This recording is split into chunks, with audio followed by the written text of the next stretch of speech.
ভারতে প্রথম কোন হাসপাতালটা নির্মিত হয়েছিল, মানে ভারতে প্রথম নির্মিত হাসপাতাল কোনটা জানেন?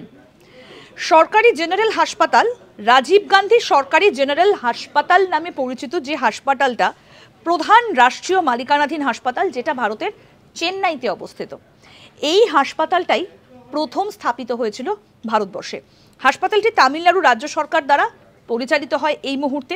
ব্রিটিশ ইস্ট ইন্ডিয়া কোম্পানি 1664 সালে এই আধুনিক হাসপাতালটা প্রতিষ্ঠা করেছিল। এই মুহূর্তে সেটা রাজীব গান্ধী সরকারি জেনারেল হাসপাতাল নামে পরিচিত এবং এটা রয়েছে চেন্নাইতে।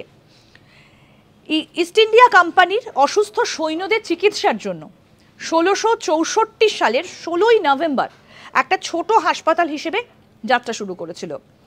স্যার এডওয়ার্ড উইন্টার, যিনি কোম্পানির এজেন্ট ছিলেন, তিনি এই হাসপাতালটা তৈরির সময় একটা গুরুত্বপূর্ণ ভূমিকা পালন করেছিলেন। অর্থাৎ ব্রিটিশ সৈন্য যারা সেই সময় অসুস্থ হতেন বা যাদের চোট আঘাত লাগতো, তাদেরকে এখানে চিকিৎসা করানো হতো। 1664 সালে প্রতিষ্ঠিত সেই হাসপাতালই, যেটা এখন বর্তমানে রাজীব গান্ধী সরকারি জেনারেল হাসপাতাল নামে পরিচিত, সেটাই প্রধান রাষ্ট্রীয় মালিকানাধীন হাসপাতাল, যা ভারতের চেন্নাইতে অবস্থিত। এটাই ভারতের প্রথম হাসপাতাল। দেখতে থাকুন আজ তাক বাংলার ইউটিউব চ্যানেল, সাবস্ক্রাইব করুন।